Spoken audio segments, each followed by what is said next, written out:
Good evening. Okay, we're here. We're going to study about Esther for a semester. You excited? Yeah, me too. I like Esther. Esther's one of my favorite books, but for reasons maybe different than some of you. But before we get into that, because this is what I've learned I do, I'm usually like a very social person, but for some reason when I teach, I'm just like, let's go. Let's get into this. No chit chat.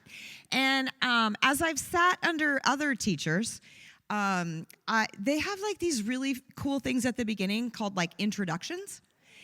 And they like put pictures of themselves and their family and their dog. And it's like, this is me. And I've never even thought about doing that. And so I was like, okay, try it.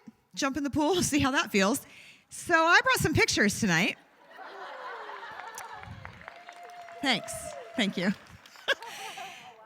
So this is my round one family. I know. Look at those guys. We're going to be talking a little bit this evening about context. So I need you to know a little bit of the context of my life. And the handsome man that I'm standing next to, that's Paul. We've been married 32 years. I know. And then on the right there is our oldest daughter, Anna. And then our youngest, Yuli. And then we have Emma surrounding the circle. And then up at the top there is our son, Kevin. This picture was actually taken in 2013. I know. I'm one of those. I have like one single family photo shoot. My mother's horrified. She has like books of my growing up and family pictures. She just told me she has a box of, she's going through things right now. She has a box of Christmas cards. I'm like, we did Christmas cards? I didn't even know this. We didn't do Christmas cards. And the reason, though, that this picture is so important to me is because, one, it's one of the only ones, but it's one of the last ones before the bombs started to fall, and my family's life from there on till now has been nothing like that picture. So there's something about this photo that I long for. Like, do you have things in your life like that where you're like, oh, man, when I think back to that, I wish I could go back. The funny thing is, the morning of this photo shoot, I wasn't sure we'd make it because, teenagers. And when we got there, though, somehow it was like 2 hours of bliss. Like, our friends took the photos, we laughed, we have pictures of all of us, like me with each of the kids and Paul with each of the kids, and they're actually smiling, and we have like this really cool one I had on the wall where we're all jumping. I mean, it's just like, I think about this and I think, wow, I wish I could go back to those 2 hours. I would not want to relive everything that's happened since then, but if I could just sit in the 2 hours of photo shoot, right? There's just something there. We're going to talk about that tonight, too, so it's appropriate. You'll probably never get pictures from me again. It just happened to fit into my talk tonight. Okay, second picture is my round two family. So those of you who are just meeting me, you might be like, wait, you have another family? Yeah, my first family. This is my current family.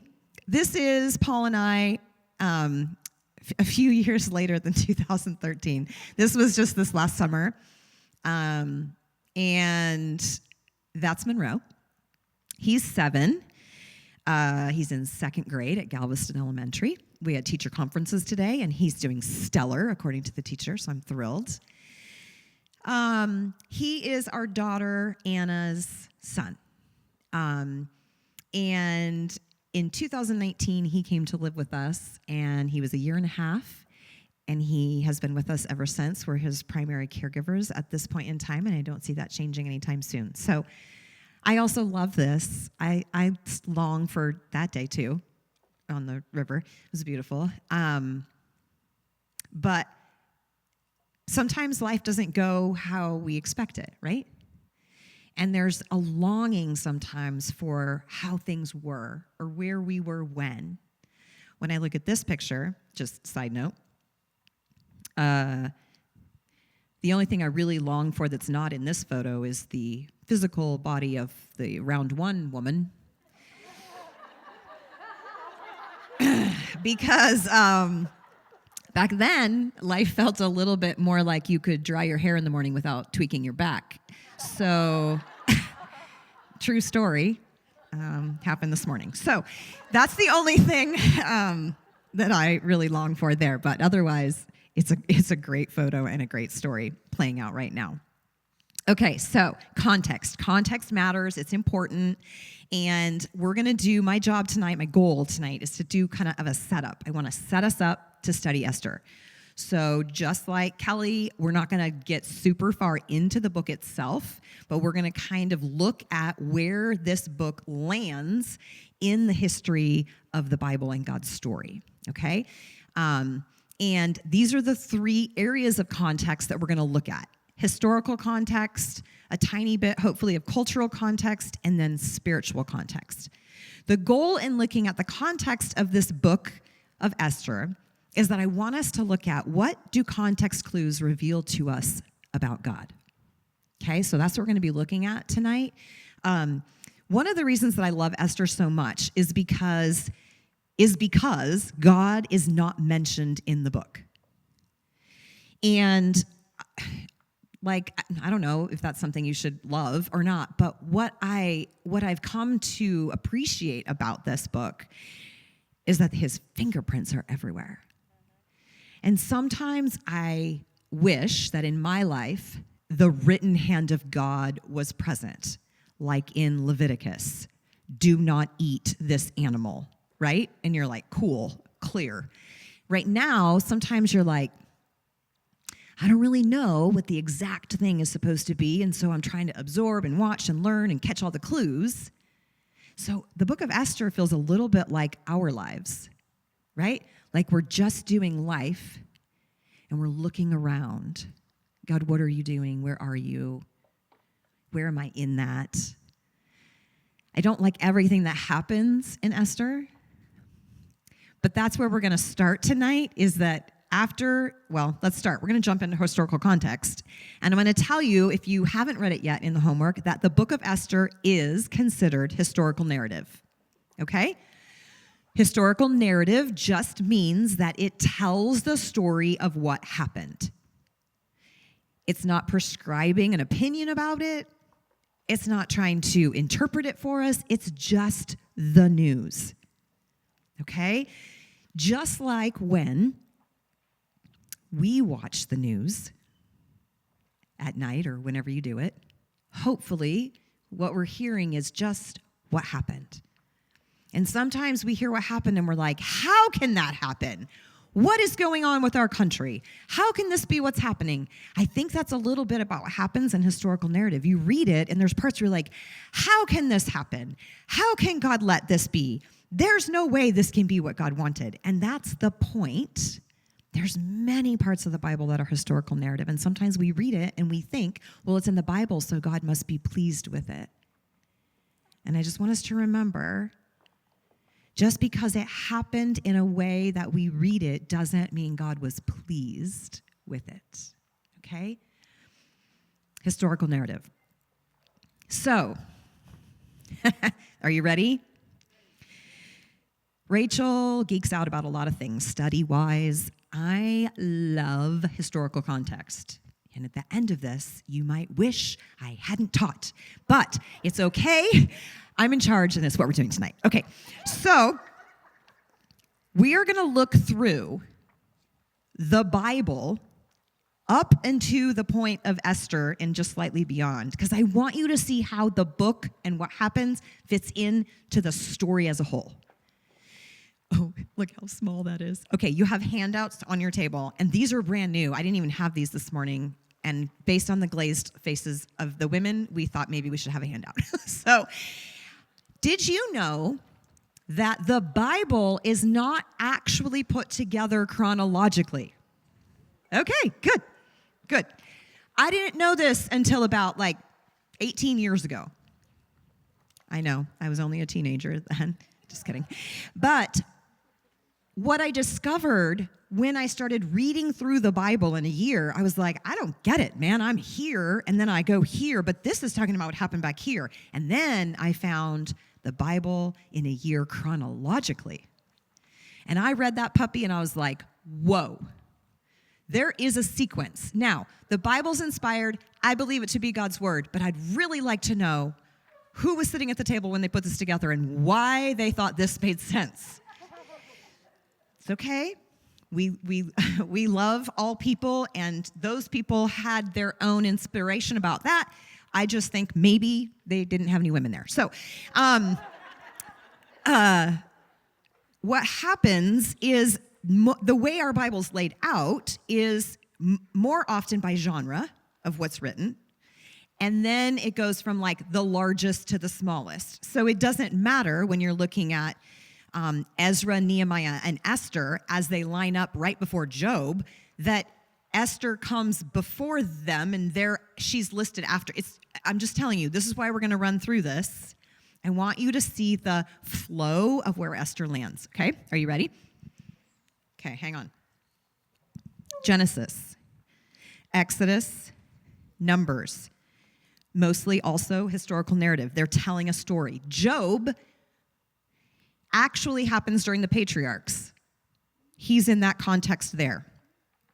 Leviticus, book of law, falls into that Exodus category. Deuteronomy is basically Moses' final, we don't know how long, of life, where he's feeling like he needs to remind everyone of everything that he wrote already in Exodus, Leviticus, Numbers. So Deuteronomy is kind of like this Cliff Notes high-level version of this is everything I've already told you, and I need you to hear it again before I pass the baton to Joshua. Joshua shows up. That book is all about his life and enter into the promised land. Judges comes next, one of my least favorite books in the entire Bible, because that historical narratives makes me wonder why we added it. I don't want to read that news. Okay, Judges. Ruth happens during the time of the Judges, so that actually fits nicely. Okay, 1 Samuel. 1 Samuel starts us on the journey toward kings, okay? But it's the story of Samuel himself, and then Saul, and eventually at the end we get to David. 2 Samuel then is the story of David, ending with Solomon.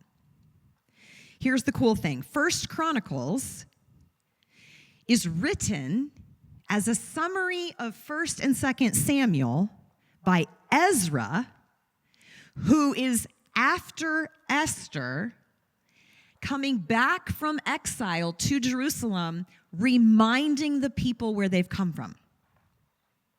Cool? So if you're reading and you're like reading through the Bible and you're like, why does 1 Chronicles sound so much like 1 and 2 Samuel? It is. It's literally the same thing, but written by a scribe who's trying to pull out the holiest parts of their history to remind them where they come from. And then we get into 1 and 2 Kings. This goes from the time when Solomon and then his son in the split kingdom, right? We talk about the northern kingdom and the southern kingdom. All of a sudden, there's two different parts of Israel. And we watch this lineage of kings. During 2 Kings, we have a ton of prophets. I'm just going to roll. I hope this matches what I'm saying. I didn't actually check. Jonah, Amos, Micah, Isaiah. Sweet Isaiah preached and pleaded with the people for 60 years. Can you imagine? Ignored for the most part for 60 years, warning them to change their ways. He watched the fall of northern Israel. Hosea, Jeremiah, Nahum, Habakkuk, Zephaniah. All of those prophets that you are like, they're somewhere after Psalms, I don't even know where to find them. All of those letters and books are actually, they chronologically in history fall mostly during 2 Kings time. And then we end up with 2 Chronicles.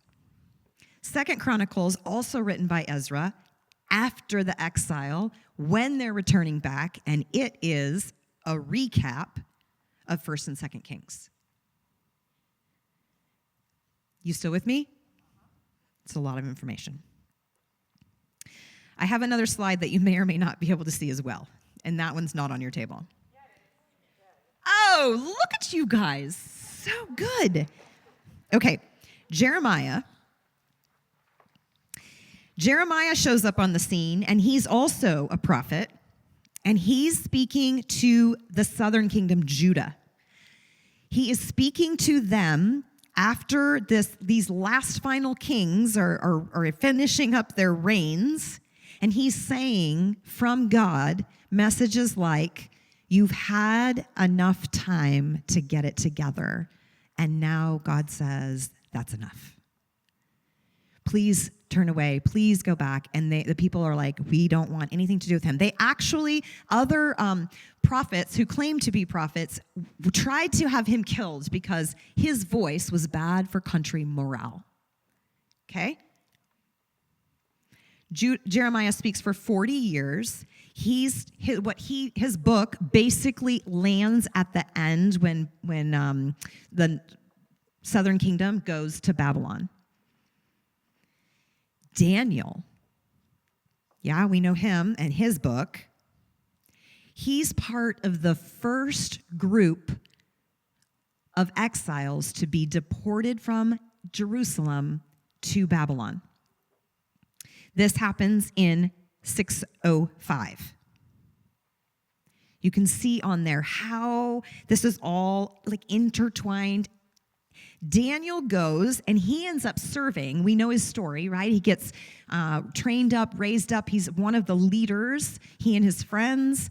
He actually serves all the way through the Babylonian empire, their control, Nebuchadnezzar, and then Nebuchadnezzar's son.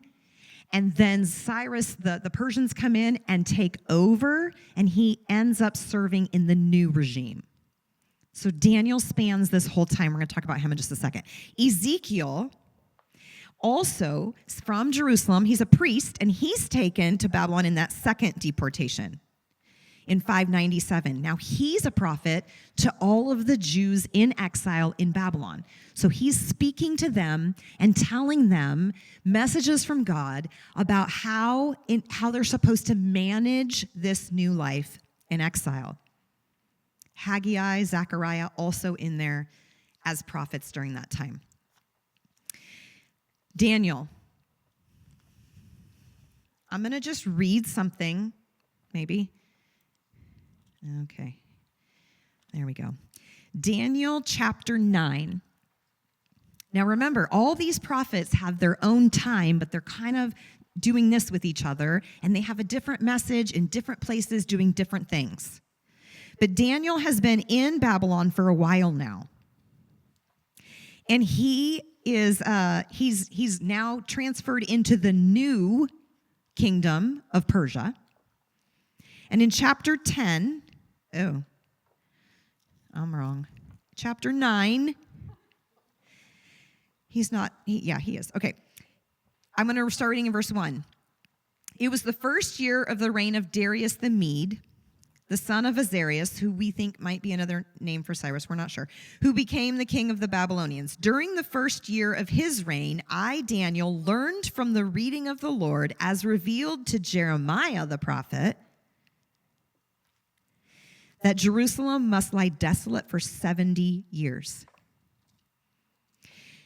Jeremiah, in his writing to the people, is trying to convince them to surrender themselves to the Babylonians, because this is God's plan. This is what he wants for us, and this is what we need to do, and this is the only way to save ourselves. You know our favorite verse, Jeremiah 29:11, for I know the plans I have for you. That verse follows the message from God that says, for 70 years you will be in exile. And then it's added with this grace and mercy piece that's like, but don't worry, I have a plan for you, a plan to not harm you.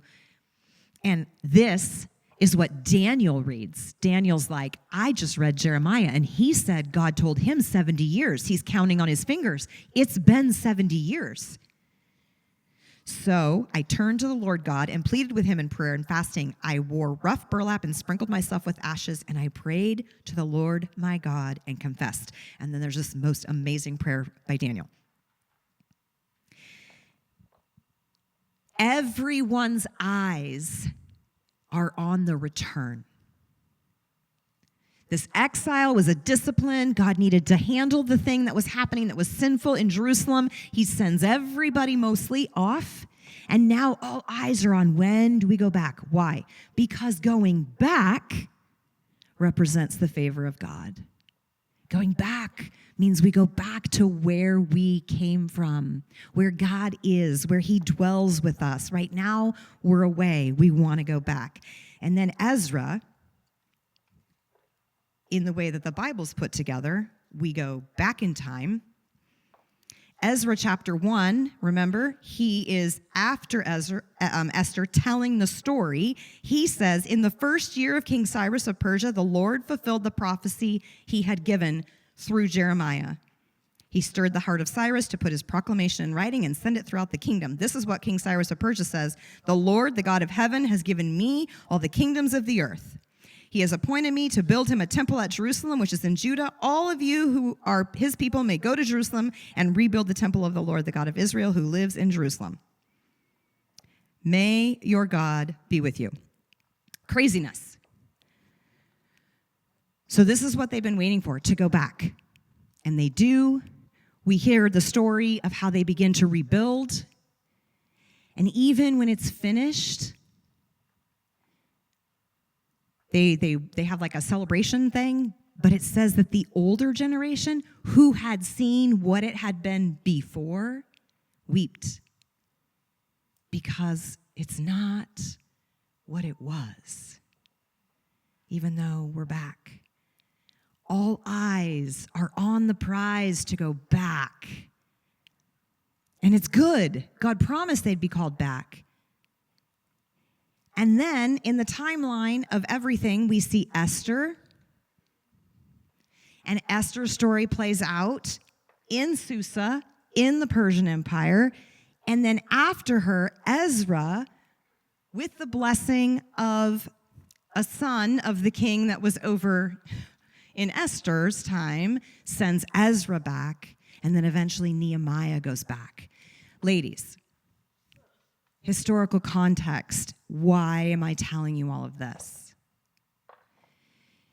If Esther wasn't in the Bible, I don't know that she would be missed. Because everything is about God's country, his holy land, his temple, his presence, his protection, his blessing. The consequence of disobeying out here, and the promise to return, and everybody else is all about getting back. Because this is where God works. This is where God moves. This is where God is. Yeah? Enter Esther. Outside of the box, nowhere near the Ark of the Covenant that represents God's presence. An outsider in a foreign country where things are happening. What does that tell us about God?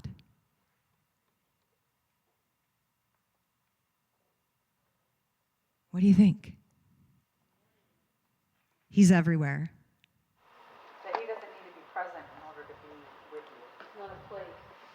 I like where you're going with that. I'm going to tweak it in a minute. Say what? Okay. God's not stuck to a place. What'd you say? Yeah. He uses everyone. Yeah. Oh, that's so good. I like that. He comes to you, is what she said.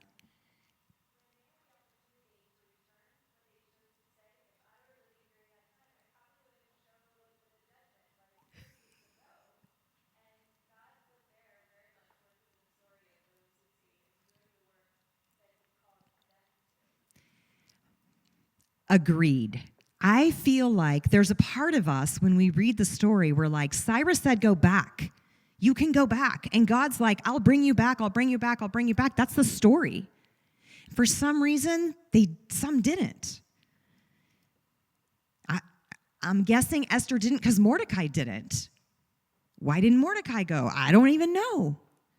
But I'm guessing that there was some judgment from those who went back that were like, well, looks like you're going to be outside of God's favor, right? Because where do we go? Back. That's what we do, because that's where God is. I love Esther because what it does for us in the truth of God's story, it's like a tiny little breath of, oh, but also, I can work this way too if I want to. I can flip it on the head and I can do something different. I'm going to raise up a people, a group, a plan that's going to rescue the Jewish nation, not from Jerusalem out, but from a foreign land back. He did not have to do it that way. And I just think sometimes God does things that if we're paying attention to the rhythms and the patterns, he will disrupt the pattern, and we have to stop and say, why? Why did he do it that way? Why did he choose to do what he did in a place like that? Because God is not constrained by the box. And I think he's saying, hey, I'm sovereign over all of the land. Not just the promised land, not just the place where I do want you to return and go back and build my temple again. But you need to go back there, but I do not have to be constrained there. I love a big God like that.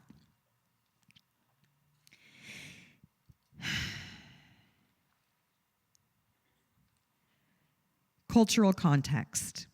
Can we just take like 2 seconds and talk about Vashti?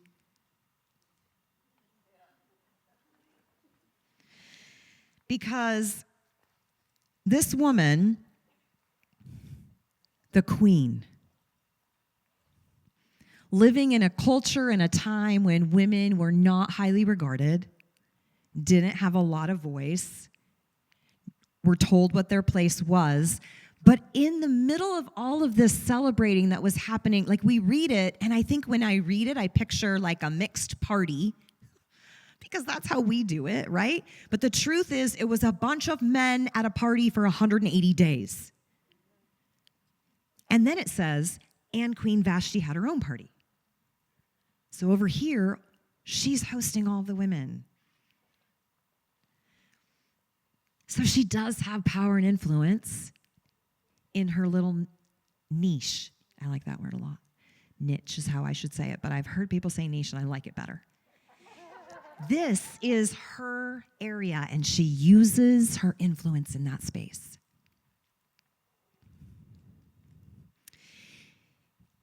The narrative tells us that while everyone's high in spirits, the king calls for his wife, not for any reason that we read, except that he wanted everyone to gaze on her beauty. Not, I love her so much, I'm so proud, I want everyone to know, but I want everyone to see. Yeah? Now, narrative. We don't know the ins and outs of how their relationship was prior to the evening of this summonings. But I'm going to guess, not great. Because here's a woman who knows the consequence of a no. And she speaks it anyway. I mean, side note, banishment forever without having to appear before the king ever again might have been the best consequence she could have ever received, right? But there would definitely be some backlash on her reputation, okay? Whatever the reason was, this woman put in a horrible situation that probably would have put her in danger, makes a decision to say no, which is the only way that we get the setup for Enter Esther. And don't even get me started on the process of the year-long beauty treatments and all that happens on that. I will let Kelly deal with that in the study. But can I say to you, what does this reveal to us about God? Think, why does this matter? What's God doing?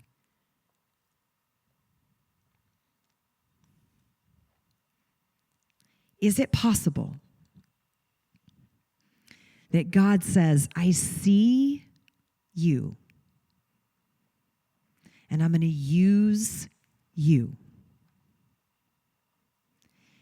no matter what everyone else is saying? Ladies, this is a story primarily of men. And God says, I'm going to choose 2 women in a foreign country with no power, no voice, no influence, and they're going to be the superheroes of this story. I think if we don't take a minute and acknowledge Vashti's courage to say no, we have a totally different story.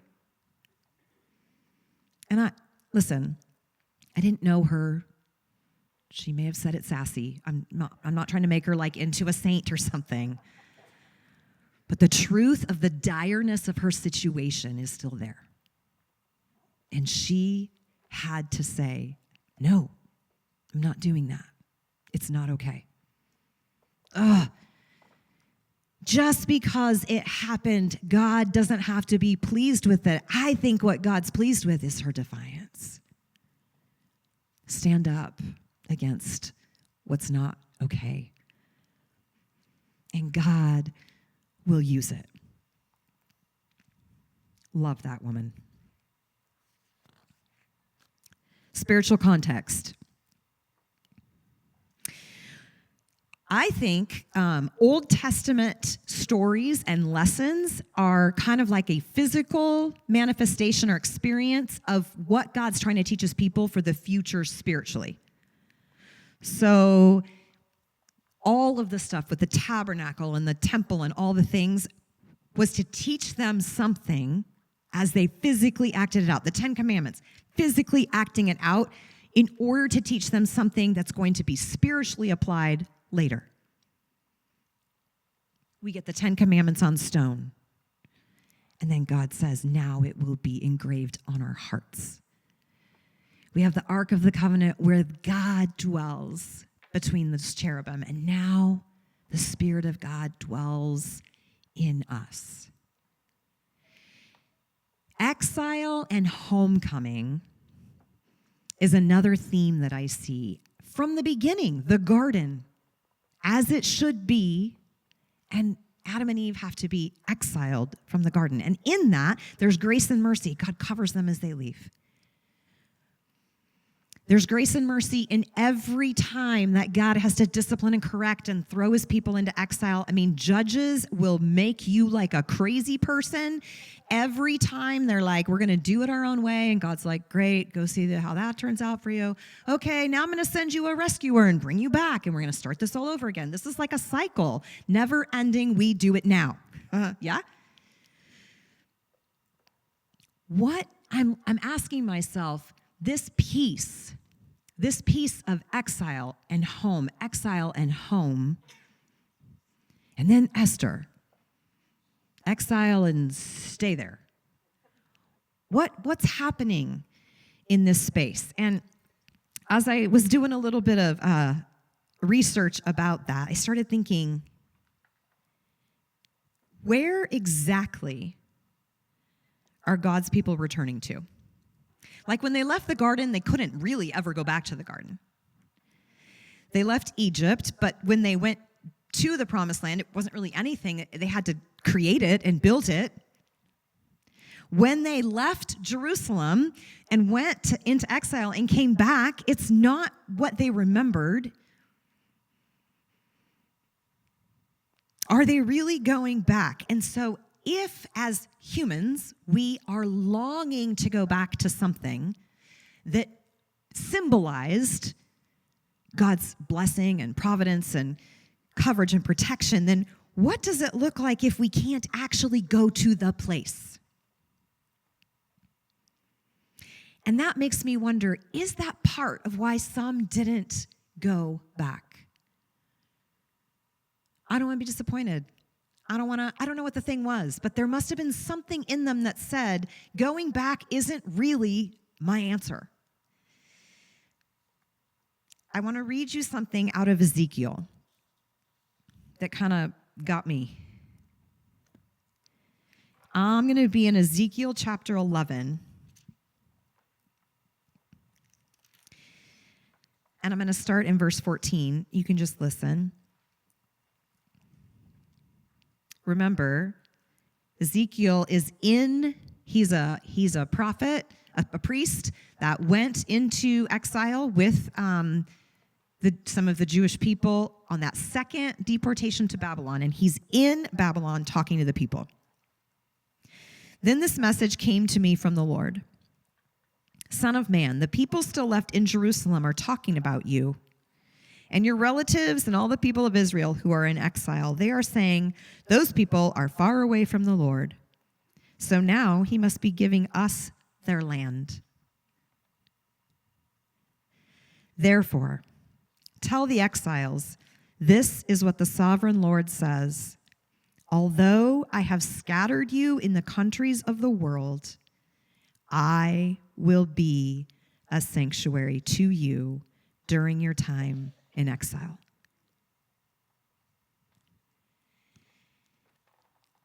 I think Ezekiel is saying something to the people there, and I'm wondering, there's a lot of times, so it could have been like Mordecai as a kid, I don't know, sitting there listening to this, was there something prophetic about that gave some of them the idea that it's possible to sanctuary with God away from the physical sanctuary?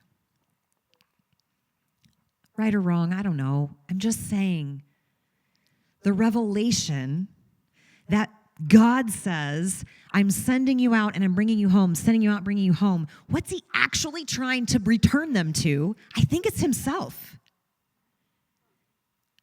Now, at the time, himself was represented by this place, but we look forward and we know now that himself is everywhere. And what if some of those exiles were catching on to that sooner than the rest?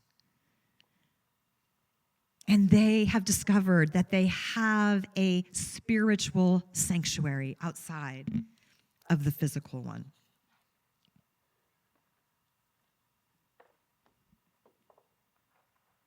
It's a prophetic promise that plays out in Susa and gives us a glimpse into the future that we currently live in. So, where is home for us? Where are we trying to return? And we get there and we find ourselves very dissatisfied with the current state of things. It is not what I remember. This was supposed to be the place, the time, the way that I experienced the presence of God and the favor of God and the blessing of God and the direction from God. And we're trying to go back there. And God's like, I'm trying to draw you to me. But we're trying to replace him with a place or a time or a thing or a person that represents what it felt like to be close to God.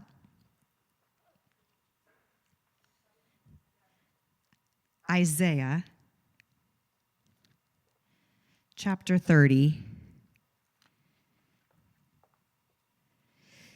Isaiah is talking to the people.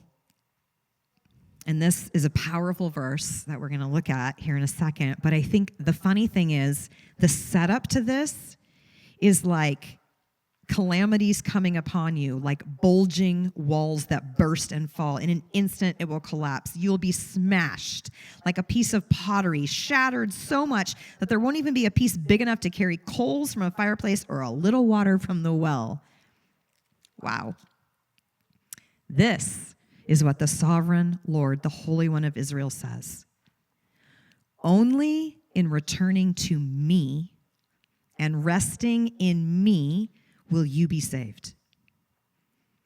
In quietness and confidence is your strength. If you're sitting in the Bible with me, you will see the next line says, but you would have none of it. So if we could just drop that last line and not be like that. What God is saying to us, maybe you're in the space. Maybe you're hanging out in the space right now where you're like, I am in it. Man, I feel the favor of God, his protection. This is like high on the mountaintop experience. I don't ever want to leave this. You will soon. We don't get to hang there forever. Maybe some of you are out in exile somewhere right now.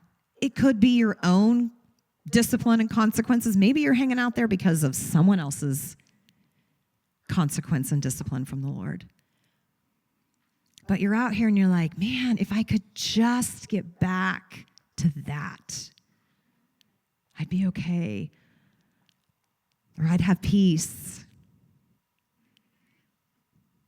What if we stop trying to go back? Because the truth of the matter is, this is not our home. When we got sent out of the garden, we've been waiting and waiting for the actual going home, and that will not be on this side of Christ's return. So there's something unsettling, and we're trying to grasp and find it and put our hands on that Ark of the Covenant again so that we can sit at its feet. And Jesus is saying, no, only in returning to me and resting in me will you be saved. In quietness and confidence is your strength. Quietness and confidence. That's not necessarily weak and timid. Quietness and confidence is strong. When Mordecai asks Esther to do something that's going to put her in danger, because I'm guessing of the relationship she had with him and what she believed about the God that he loved, she says yes. That's not a quiet confidence that sat back and said no. That's a quiet confidence that said, so be it. If I lose my life, I lose my life. What is it that we have to replace and put God back at? That is what we long for, and he's drawing us to himself. There is no substitute. He is our sanctuary, and he will work wherever you are standing. He's not bound by where you were. He's not bound by where you're going. He's right where you are, and he says, let's do some stuff together. I got you. Quiet confidence, no matter where we are. Let's pray. God, thank you for being a God that can work outside of all the boxes. You are not constrained by our past experience. You are not constrained by what we are taught and believe to be the only way. You are sovereign and greater and bigger than all of it. Thank you that you choose anyone to accomplish your will and to bring your kingdom to earth. I pray that as we study Esther, we would watch for the ways that you are busting open preconceived ideas about how God does things, and that we will watch for your hand in all of it. Help us to do that in our lives every day. That our greatest longing would be to return to you. In Jesus' name, amen.